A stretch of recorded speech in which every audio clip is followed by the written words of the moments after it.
नमस्कार, आप देख रहे हैं एबी स्टार न्यूज। मैं हूं आपके साथ सपना वर्मा। वक्त हो चला है हमारी देवभूमि का। बुलेटिन की शुरुआत में सबसे पहले बात करेंगे पौड़ी में हुए दर्दनाक हादसे को लेकर, जिसमें कि 25 लोगों की मौत की बात सामने आ रही है।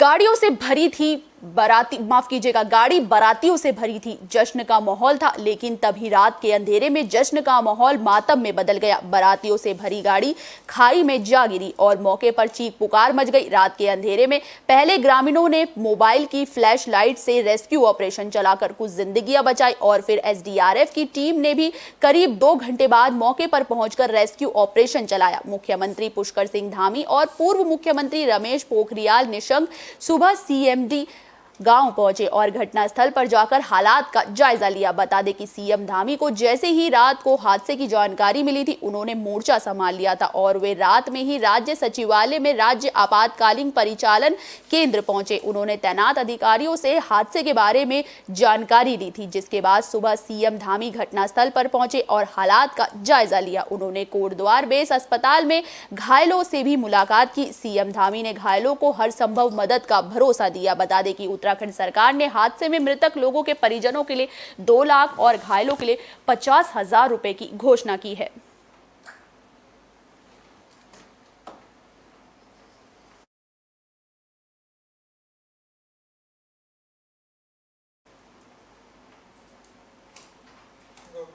तो जैसा कि आपने देखा कि बारातियों से भरी बस जैसे ही खाई में गिरी, खुशियां मातम में तब्दील हो गई। मातम में तब्दील खुशियां हो गई। इस दौरान अफरा तफरी भी देखने को मिली। अब आप खुद सोचिए, ये हादसा कितना भयानक रहा होगा। जरा सोचिए वो मंजर कैसा रहा होगा जब बस खाई में पलटने के बाद शादी का जश्न मातम में बदल गया होगा। बारातियों से भरी ये बस हरिद्वार के लाल ढांग से बीरोकाल के कांडा तल्ला जा रही थी। जिस जगह पर हादसा हुआ, वहां से दुल्हन का घर सिर्फ 2 किलोमीटर की दूरी पर था, लेकिन रिखड़ी खाल बीरोखाल मोटर मार्ग पर सिमड़ी गांव के पास बस हादसे का शिकार हो गई। हादसे में 25 लोगों की मौत की जानकारी मिली है। 20 से ज्यादा घायलों को रेस्क्यू करने के बाद अस्पताल में एडमिट कर दिया गया है। इस घटना के बाद लोगों में नाराजगी देखने को भी मिली थी। लोगों का कहना था कि रात को सभी अधिकारी तो पहुंच गए थे, लेकिन एसडीआरएफ के सिर्फ 6 से 7 लोग ही मौके पर पहुंचे। जब सुबह हुई तब एसडीआरएफ और एनडीआरएफ की टीम मौके पर पहुंची।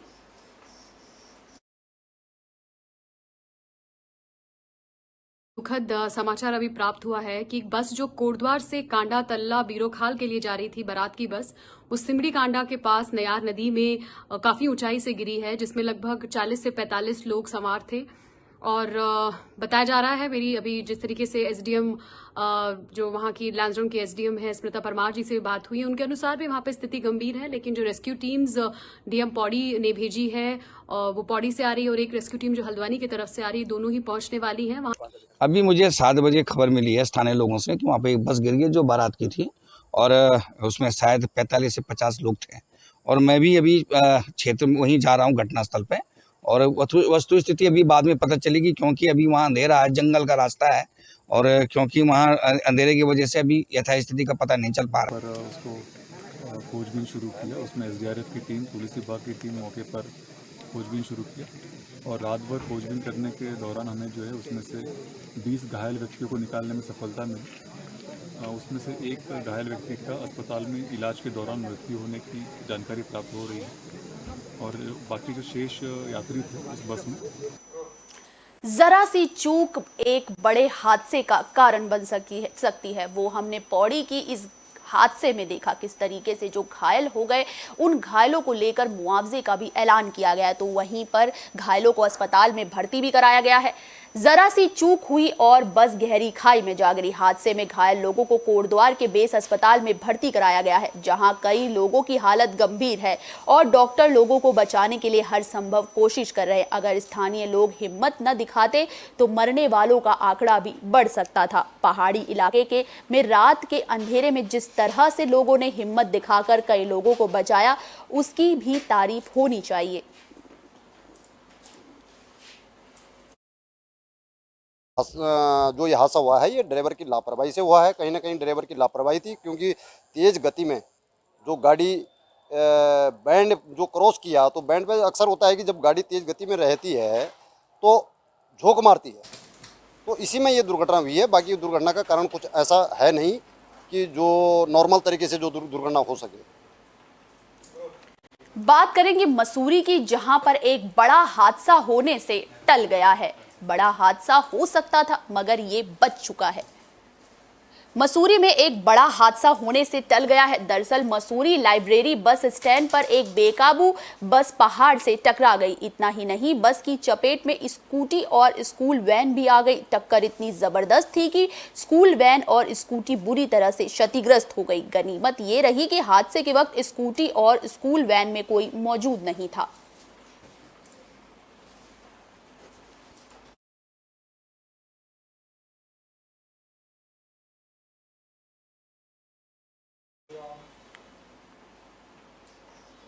बुलेटिन में बात करेंगे देहरादून की, जहां पर सतपाल महाराज ने अंकिता हत्याकांड को लेकर बयान दिया है। उन्होंने अंकिता के आरोपियों को नरपिशाच कहा है।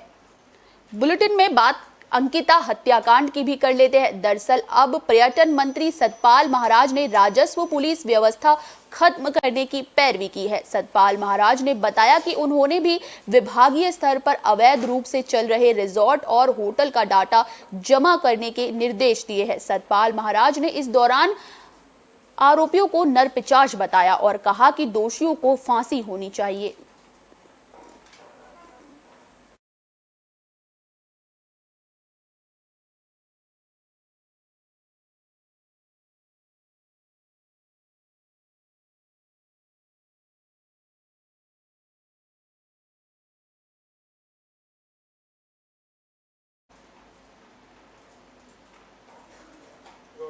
बात करेंगे अल्मोड़ा की, जहां पर दिल्ली के एक अधिकारी पर नाबालिग से छेड़छाड़ करने का आरोप लगा है, जिसको लेकर पॉक्सो एक्ट के तहत मामला भी दर्ज हुआ है। दिल्ली के एक प्रशासनिक अधिकारी पर नाबालिग छात्रा से छेड़छाड़ का आरोप लगा है। बता दें कि दिल्ली की ही नाबालिग लड़की ने छेड़छाड़ का आरोप लगाया। जानकारी के मुताबिक अधिकारी एवी प्रेमनाथ की पत्नी के नाम पर अल्मोड़ा के गोविंदपुर के डांडा कांडा में प्लीजेंट वैली नाम का स्कूल है, जिसमें कुछ महीने पहले नाबालिग आई थी। आरोप है कि इसी दौरान अधिकारी एवी प्रेमनाथ ने नाबालिग के साथ छेड़छाड़ की और दुराचार की कोशिश की। जानकारी के मुताबिक आरोपी अधिकारी नई दिल्ली में एडीएम के पद पर तैनात है। मामला पॉक्सो एक्ट के तहत दर्ज कर लिया गया है।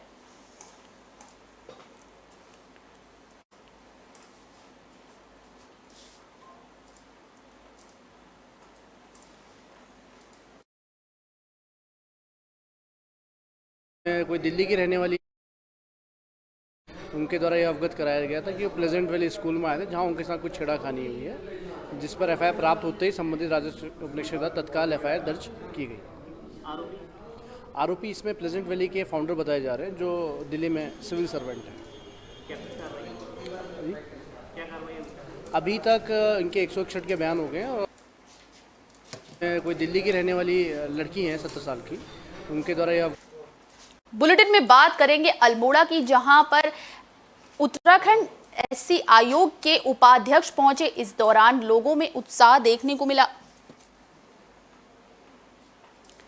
उत्तराखंड एससी आयोग के उपाध्यक्ष पीसी गोरखा अल्मोड़ा पहुंचे। इस दौरान उन्होंने कहा कि अब 40% आबादी वाले पिछड़े गरीब इलाकों में धन आवंटित किया जाएगा, ताकि वहां विकास के काम हो सके। उन्होंने कहा कि राज्य सरकार ने एक योजना बनाई है, जिसके तहत 40% आबादी वाले गांवों को भी बजट दिया जाएगा। उसके लिए उनके बहुमुखी विकास के लिए एससीपी का फंड रिलीज़ किया जाता है। और इसमें देखा गया प्राय है कि जितने भी एस्टिमेट पास किए जाते हैं, उन एस्टिमेटों का जो मेन आधार होता है वो जनसंख्या होता है।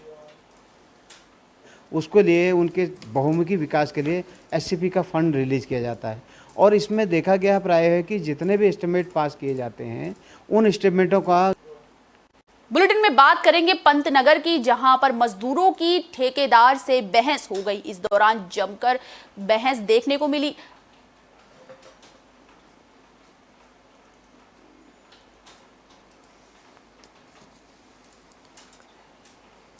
लालकुआं में ठेका कर्मियों और ठेकेदार के बीच विवाद का मामला सामने आया। घटना पंतनगर के केंद्रीय औषधीय और संगत पौधा संस्थान के अनुसंधान केंद्र का है, जहां 110 कार्यरत ठेका कर्मियों का ठेकेदार से विवाद हो गया। आरोप है कि ठेका कर्मी से 6,000 रुपए मांगे जा रहे हैं। आक्रोशित कर्मचारियों ने संस्थान को बंद कर ठेकेदार के खिलाफ कार्रवाई की मांग की है। मामले की जानकारी मिलते ही पूर्व विधायक राजेश शुक्ला मौके पर पहुंचे। उन्हें ठेकेदार के खिलाफ ठोस कार्रवाई का आश्वासन दिया है। की जाती है वो मूल शर्तें क्या है, कॉन्ट्रैक्ट क्या है, उसके आधार पे तय कर लिया जाएगा कि क्या निर्धारित हुआ था। जैसा कि प्रबंधन ने मुझे बताया, विश्वविद्यालय प्रबंधन के द्वारा जो यहाँ पे इंचार्ज है, उन्होंने अवगत कराया कि इस तरीके का विषय अभी तक नहीं था। तो निश्चित तौर से जांच का विषय कि कहाँ से ये बात आई, क्या मूल कॉन्ट्रैक्ट में है। अगर मूल कॉन्ट्रैक्ट में इस तरीके की कोई विषय नहीं है तो निश्चित तौर से किसी को भी अधिकार नहीं होगा कॉन्ट्रैक्ट के सिवा या मूल जो एम्प्लॉयर है या जो संस्था है उससे इतर कोई बात करे। शासन ने इसका संज्ञान लिया है और उन्होंने कहा है कि हमने इसको लेटर जारी किया है और उसको बुलाया है। हमने कहा कि तत्काल प्रभाव से इसको बुला के, और अगर ये अनियमितताएं करता है और जो नियम और शर्तें हैं, जिस शर्त पे ठेका दिया गया, अगर उसमें शर्त है तो ठीक है, अगर नहीं है तो इसको तत्काल प्रभाव से यहाँ से इसका ठेका कैंसिल किया जाएगा। यूनिवर्सिटी में पढ़ता था उस समय से सीमैप में हम लोग लैब करने आते थे, कई क्लासेस, कई हमारे कोर्सेज होते थे यहाँ के। और ये सेंट्रल गवर्नमेंट से संचालित संस्था है और इसने सुगंधीय पौधों और औषधीय पौधों के संबंध में एक अच्छी रिसर्च की है। मुझे आज दुख है कि इतने लंबे समय से कभी भी सीमैप की कोई शिकायत नहीं मिली और आज पहली बार ऐसा हुआ है कि हमारे मजदूरों को कोई एक नए ठेकेदार आए हैं, उन्होंने प्रताड़ित करना शुरू कर दिया। सबसे पहले वो इलीगल तरीके से एक फॉर्म दे रहे हैं, जिस फॉर्म पे उन्होंने अपना पता भी नहीं लिखा, अपना नाम भी नहीं लिखा, और कहते हैं कि 6,000 रुपये हमें एडवांस दो, और वो भी नॉन रिफंडेबल है। तो मैं आज ये जानने के लिए मजदूरों को क्यों ऐसा परेशान किया जा रहा है, और जिन मजदूरों ने मना किया कि भाई हम 6,000 रुपये तुम्हें क्यों दें, आज तक कभी नहीं दिया, तो उन्होंने उनको कह दिया इनको हटा दिया जाए। बुलेटिन में बात करेंगे सितारगंज की, जहां पर पीएम आवास योजना के शिलापट का नाम हटाने की मांग सामने आई है। नगर पालिका अध्यक्ष हरीश दुबे ने ये मांग की है। सितारगंज नगर पालिका अध्यक्ष हरीश दुबे ने प्रधानमंत्री आवास योजना के शहरी के शिलापट से अपना नाम हटाने की मांग की है। उन्होंने सितारगंज शहर को छोड़ गांव में योजना का शिलान्यास करने का विरोध किया। सितारगंज पालिका अध्यक्ष हरीश दुबे ने कहा कि मुख्यमंत्री पुष्कर सिंह धामी ने लगभग 6 करोड़ रुपए से ज्यादा की पीएम आवास योजना शहरी का शिलान्यास काशीपुर में किया था। इस योजना के आवास सितारगंज शहर में ना बताते हुए सितारगंज से 15 किलोमीटर दूर बाढ़ प्रभावित क्षेत्र उकरोली गांव में बनाए जा रहे हैं। साथ ही उन्होंने कहा कि ग्रामीण क्षेत्र में बन रहे आवास के शिलापट पर भी उनका नाम अंकित किया गया, जो पूरी तरह गलत है। जो है शिलान्यास किया है, तो उस शिलान्यास का जो शिलापट है उस पर मेरा नाम अंकित किया गया है, जिससे ये बात बिल्कुल सिद्ध हो जाती है कि कागजों में जो ये योजना है वो शहरी क्षेत्र में बनाई जा रही है और धरातल पर वो योजना ग्रामीण क्षेत्र में बनाई जा रही है। मैंने इसलिए जो है कि उस शिलापट पे से अगर वास्तव में वहाँ बनाए वो योजना निर्माण हमारे यहाँ नहीं हो सकते, तो उस शिलापट पे से मेरा नाम हटा देना चाहिए, क्योंकि मैं तो मात्र छोटे से अपने इस नगर पालिका क्षेत्र का चेयरमैन हूँ, ना कि पूरे शहर का। और दूसरी बात यह है कि मुझे ये आशंका अब होने लगी है कि जो माननीय मुख्यमंत्री जी के इस टाइम जो अधिकारी हैं, अधीनस्थ अधिकारी हैं, वो माननीय मुख्यमंत्री जी को जो है कि भ्रमित कर रहे हैं और बार बार जो है कि सरकार को सवाल के घेरे में खड़ा कर दे रहे हैं। इसलिए माननीय मुख्यमंत्री जी को जो है कि तत्काल इस पर संज्ञान। बुलेटिन के आखिर में बात करेंगे सहिया की, जहां पर बाढ़ का कहर देखने को मिला। बाढ़ की वजह से लोग भी काफी परेशान हैं। देहरादून के चक्राता में बाढ़ का सितम देखने को मिल रहा है। सहिया के अमलावा नदी में आई बाढ़ ने लोगों को परेशान कर दिया है। लोगों के मकानों में दरारें पड़ने लगी है। लोगों का कहना है कि प्रशासन उनकी सुध नहीं ले रहा। दरअसल 25 सितंबर को अमलावा नदी में बारिश के चलते बाढ़ आ गई थी। उत्पालता छानी में करीब 5 मकान गिर गए। वहीं पुराना पुल भी नदी के तेज बहाव की चपेट में आने से टूट गया।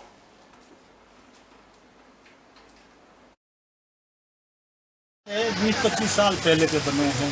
हमारे पास कोई और जुगाड़ नहीं, यहीं पे जो है ये डेयरी भी है, उसी से अपना रोजगार चला रहे हैं। कुछ चंद ठेकेदार ऐसे हैं जो मतलब अपना जेब भरना चाहते हैं, क्योंकि PWD के अधिकारियों को भी भेजा था यहाँ पे, उन्होंने रास्ता बंद करने के लिए भी दे सकते हैं, बाहर भी दे सकते हैं, टेंडर के बाहर भी।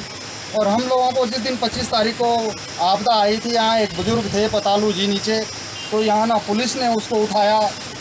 8 बजे से 10 बजे तक वो पानी में तैर रहा था और पुलिस वाले यहाँ अपने पैर पीछे खींच रहे थे। और सामने जो धर्मशाला है, जो भी समिति है, मैं उस समिति का नाम नहीं जानता, उन्होंने अपने गेट पे। तो जैसा कि आपने देखा कि सहिया में कैसे बाढ़ का कहर देखने को मिला। लोगों का कहना है कि प्रशासन उनकी सुध नहीं ले रहा। वहीं बाढ़ की वजह से अब तक 5 मकान बुरी तरह से बर्बाद हो चुके हैं। तो किस तरीके से जो है लगातार बाढ़ का कहर यहाँ देखने को मिल रहा है और प्रशासन के अधिकारी जिस तरीके से सुध नहीं ले रहे, ऐसे में कई सवाल उठने लाजमी हैं। हमारी देवभूमि में फिलहाल के लिए बस इतना ही। मुझे दीजिए इजाजत। देश और दुनिया से जुड़ी तमाम खबरों के लिए देखते रहिए AB स्टार न्यूज़। नमस्कार।